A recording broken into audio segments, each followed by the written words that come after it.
우리 인생에 있어서 복이 무엇일까요? 우리 사람들은 누구나가 복을 받기를 원하고 또 행복한 인생을 꿈을 꿉니다. 그런데 사람들이 그 추구하는 그 행복의 내용이나 조건을 면밀하게 살펴보면 모두가 육신적인 안락함, 또 그것을 통해서 마음의 안도감과 편안함을 추구하는 것을 보게 됩니다.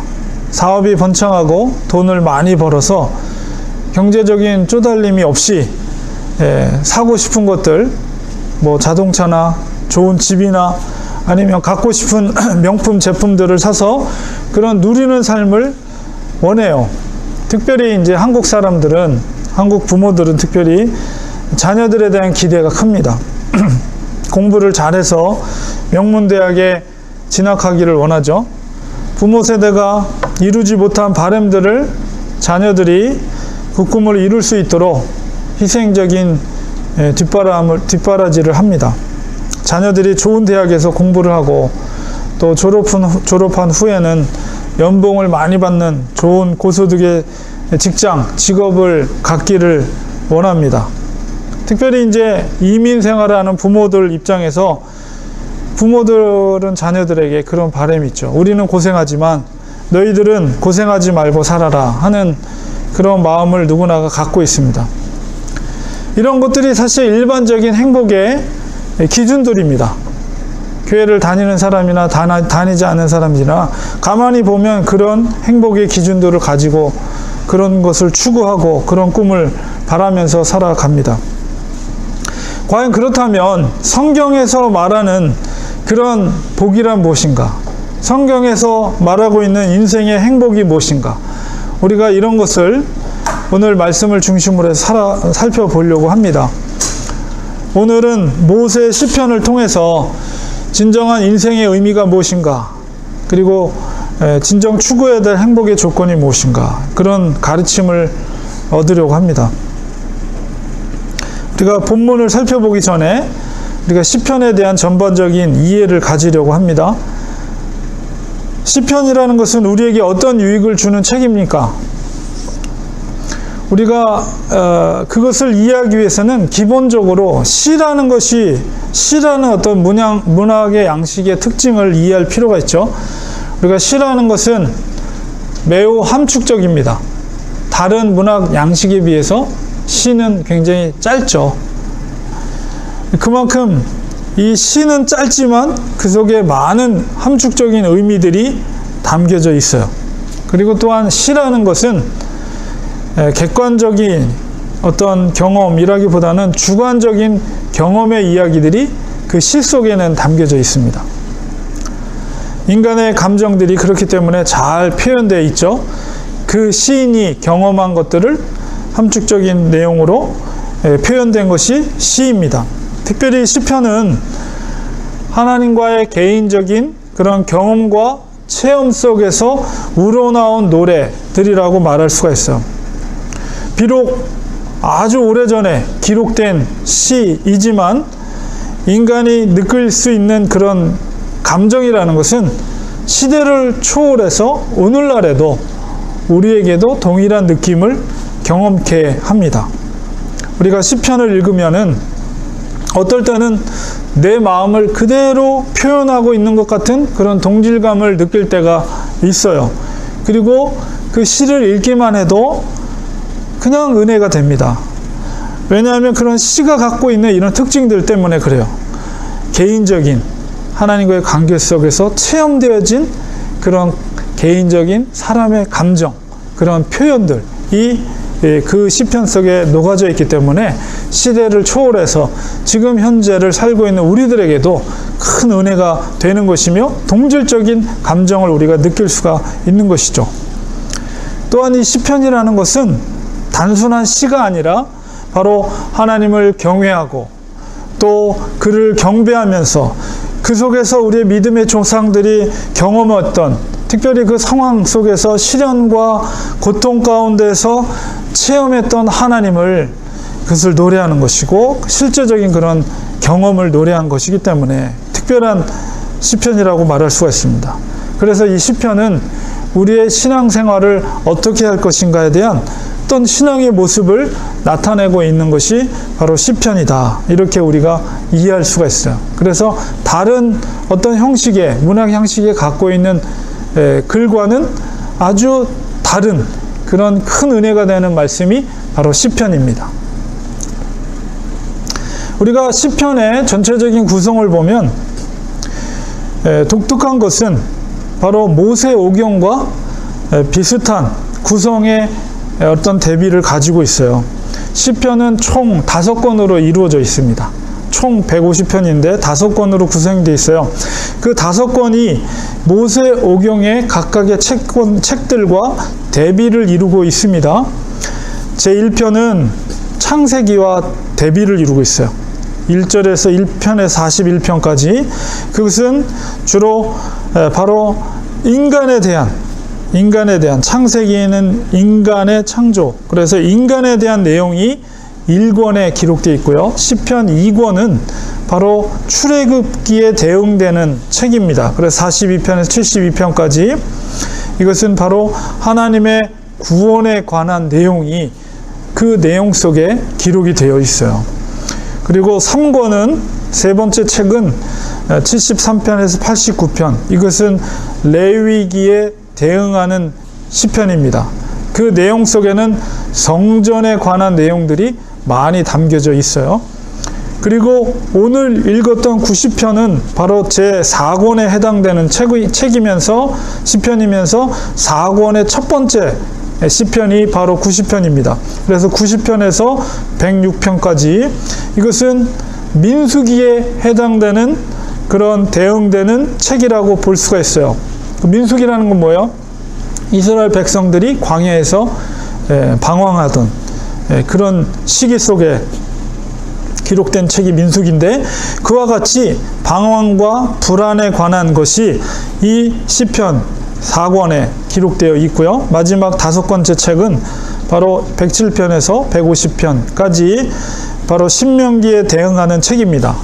이 책의 주요 내용은 바로 하나님의 말씀, 이 신명기라는 게 하나님의 율법을 새롭게 갱신한 내용이잖아요.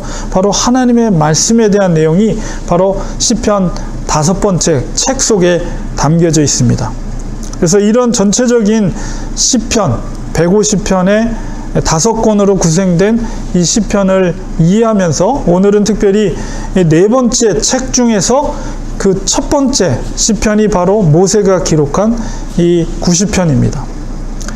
이 모세오경 중에서 민수기에 해당된 내용들은 바로 광야의 생활의 방랑의 생활 속에서 기록되었기 때문에 바로 이 광야 생활 속에서의 불안감, 그리고 방황, 환난, 역경, 이런 내용들이 이 시편 속에 기록되어 있어요. 그래서 이 시편은 90편, 20편은 바로 애통의 시로 분류가 됩니다.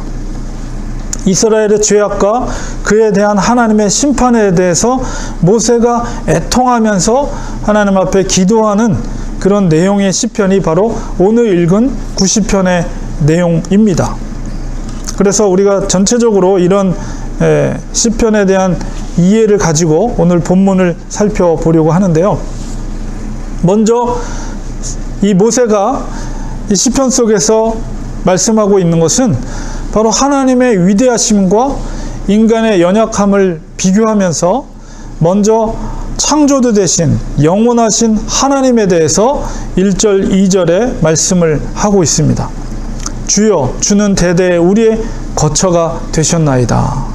산이 생기기 전, 땅과 세계도 주께서 조성하기 전 곧 영원부터 영원까지 주는 하나님이십니다. 하면서 모세가 하나님 앞에 애통의 시를 하기에 앞서서 창조주 하나님, 그리고 영원하신 하나님에 대해서 노래를 하고 있어요.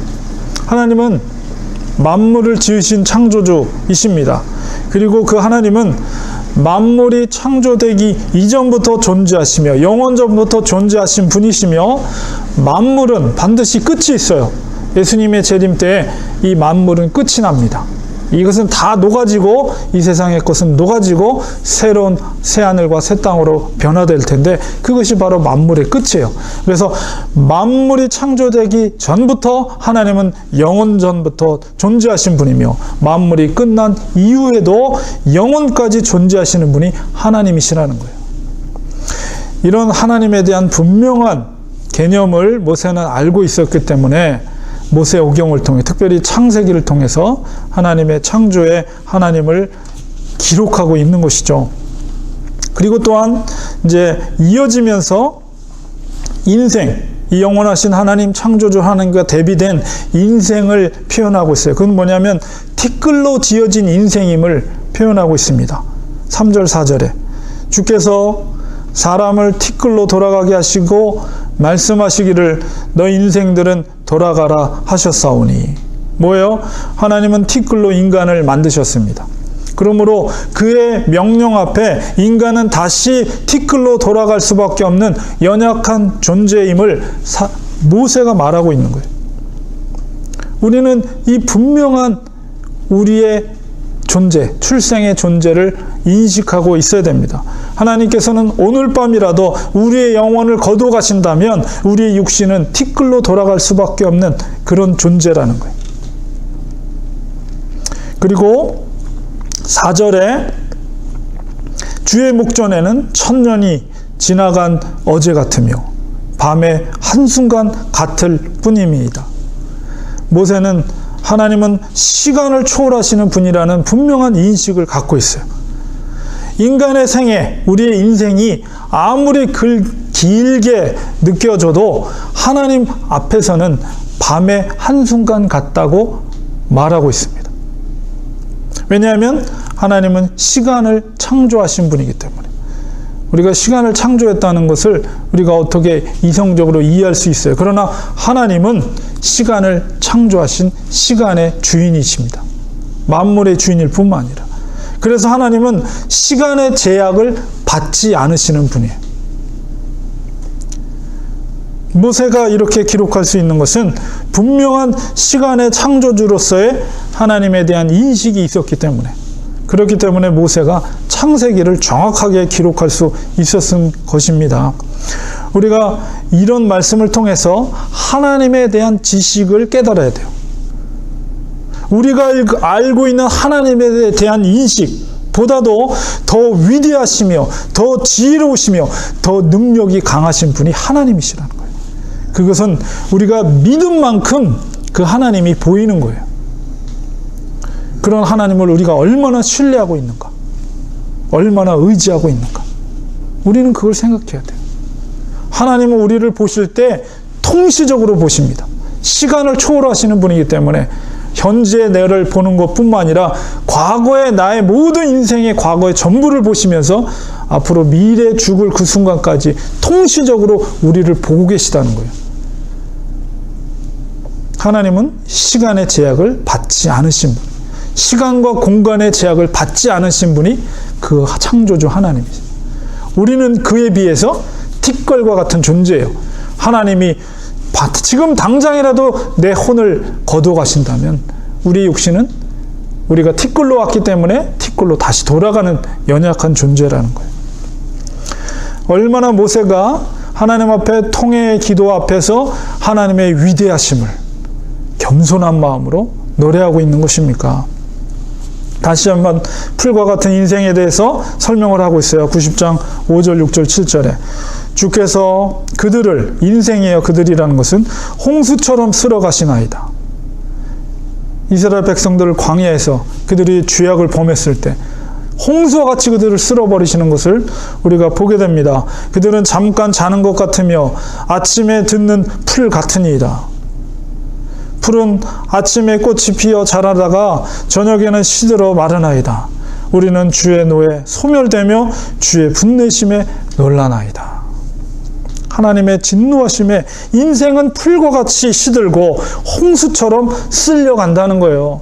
아무리 강력한 이집트의 군마, 군병들이라도 그 바다 앞에 쓸려가는 하나님의 놀라운 위대한 능력을 이스라엘 백성들을 보았어요. 그럼에도 불구하고 이스라엘 백성들은 교만하여서 하나님을 원망하고 모세를 원망하고, 그러할 때 땅이 입을 열어서 그들을 삼키는 것을 우리가 보게 됩니다.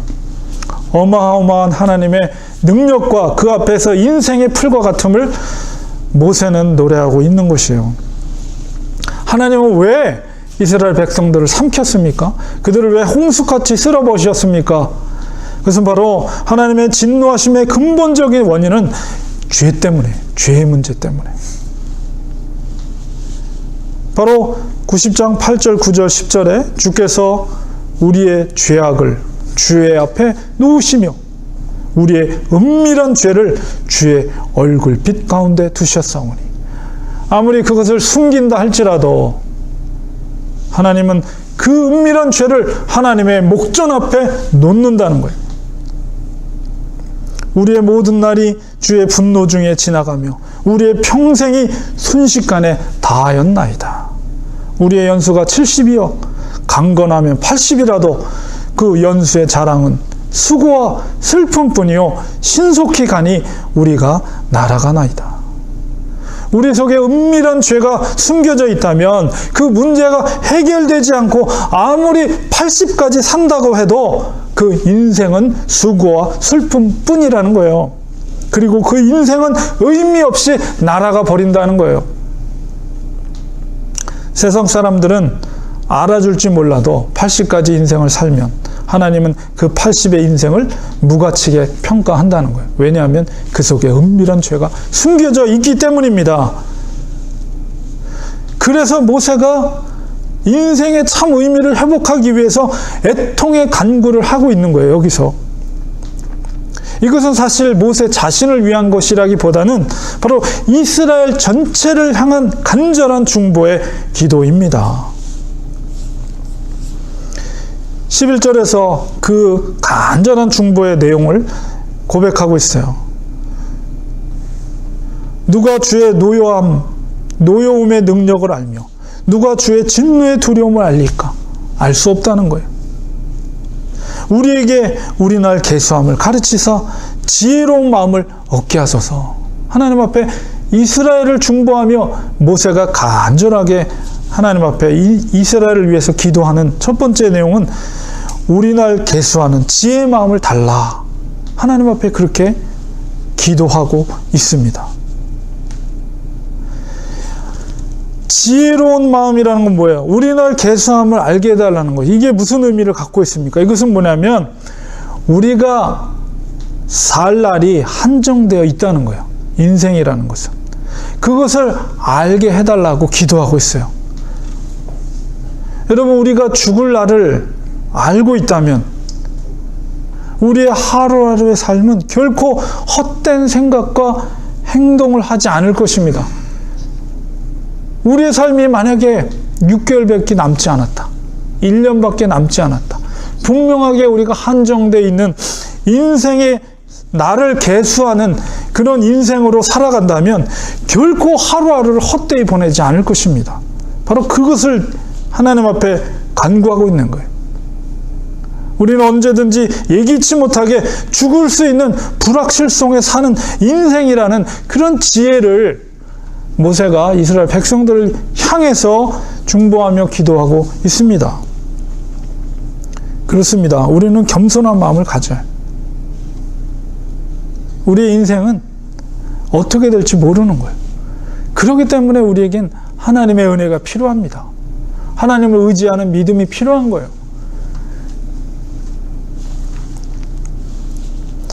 13절에 돌아오소서 불쌍히 여겨 주옵소서. 여호와여 돌아오소서. 언제까지니까 주의 종들을 불쌍히 여기소서. 이스라엘의 죄악으로 떠나 있는 하나님의 마음을 돌이키며 긍휼의 은혜를 간구합니다. 모세에 이어지는 간구 속에서 인생의 참된 행복이 무엇인가? 우리 이것을 이어지는 말씀 속에서 알 수가 있는데요. 90편 우리 14절에 있는 말씀입니다. 인생의 참된 행복이 무엇인가? 하나님 앞에 간절히 모세는 하나님의 마음을 돌이키며 긍휼을 기도하고 있습니다. 그러면서 14절에 뭐라고 하냐면 아침에 주의 인자하심이 우리를 만족하게 하사 우리를 일생 동안 즐겁고 기쁘게 하소서. 이거예요. 아침이라는 건 무엇입니까? 하루를 시작하는 시간입니다. 새로운 태양이 동이 틈을 떠오르는 그때 우리는 잠에서 깨서 그 햇살을 맞으며 주의 인자하심, 그것은 뭐예요? 하나님의 사랑으로 충만하게 해달라는 거예요. 눈을 뜰 때마다. 그리고 그 영혼의 만족감, 기쁨을 달라고 모세는 기도하고 있어요. 이것이 바로 인생의 진정한 행복입니다. 매일의 삶이 이와 같이 반복될 때 그 사람의 일생은 즐거움과 기쁨 가운데 살아갈 수가 있는 거죠. 눈을 뜰 때마다 하나님의 그 은혜로 충만할 때, 그것이 매일매일의 삶 가운데 반복되어질 때, 그것이야말로 진정한 행복이에요. 인생의 행복. 이것이 바로 그리스도인의 진정한 행복이에요. 우리가 추구해야 될 진정한 행복입니다. 이것은 무엇입니까? 하나님과의 동행과 은혜 가운데 사는 삶이에요. 그 믿음 안에서 사는 것이 참된 복된 삶이라는 것을 모세는 알고 있었던 거예요. 우리가 광야에 살아도 문제가 되지 않는 거예요. 그렇다면 광야에서, 그 거친 땅에서 우리가 매일 눈을 뜰 때 저 멀리 붉은 산 위에서, 바위산에서 태양이 떠오르는 그 아침에 눈을 뜰 때 하나님의 그 충만한 사랑과 은혜 가운데 젖어 있다면, 내가 비록 광야의 길을 걷는다 할지라도 그것이 기쁨인 거예요. 그것이 인생의 즐거움인 것입니다. 이런 자들은 가난 속에서도 성경적인 진정한 행복을 누리며 사는 사람들입니다.